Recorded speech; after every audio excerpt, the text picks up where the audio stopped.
Après 6 mois bien ensablés sous la dune de la plage de Messanges, il était temps pour les membres de la cave des vignerons de Tursan de désensabler leurs 10 barriques de vin rouge et leurs 2 barriques de vin blanc afin de découvrir le rendu de cette cuvée 2017 unique. Cet ensablement, c'est la première fois, ça a été en 97 dans les dunes d'Ossegor. Donc on a renouvelé plusieurs fois cette opération jusqu'en 2007. Donc on a fait plusieurs essais avec différents types de barriques, différentes durées d'ensablement. En 2007, on a arrêté parce que le site sur lequel on ensablait n'était plus disponible. Et depuis 10 ans, on cherchait un nouveau site, un nouveau partenariat.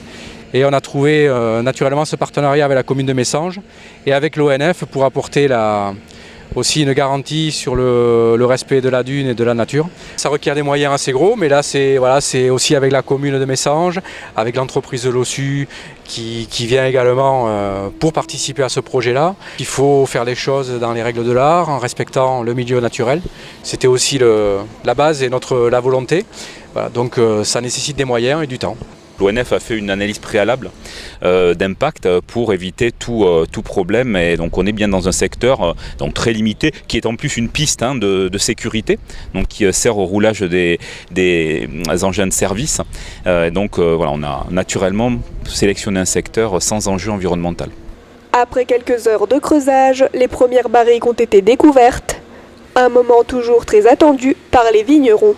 Si le chai habituellement est un mystère, ici je crois que c'est décuplé parce que déjà on ne sait pas si on va retrouver nos fûts. Et ensuite, bien sûr, comment aura évolué le vin sans l'avoir vu depuis 6 mois, c'est bien sûr une interrogation et voilà, une attente très, très aiguë de voir si tout se passe bien et si les effets attendus sont au rendez-vous. C'est un peu comme les gamins qui vont chercher le trésor. Voilà, c'est un peu ces moments-là intéressants. C'est toujours un peu d'émotion. Voilà.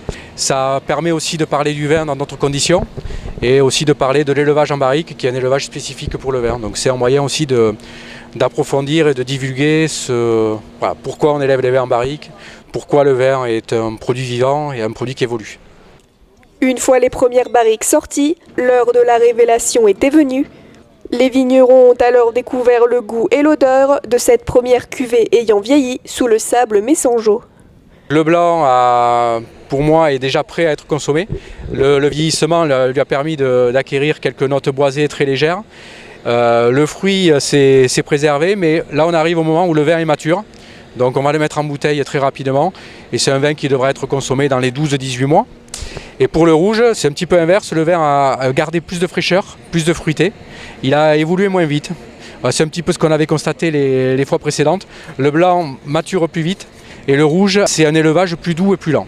Il nous reste une petite période de 1 ou 2 mois d'élevage chez nous, en chai, pour laisser le temps aux tanins de bois de s'arrondir, de mûrir, pour mettre bien sûr à disposition du consommateur cette cuvée qui sera disponible, je pense, en fin d'année.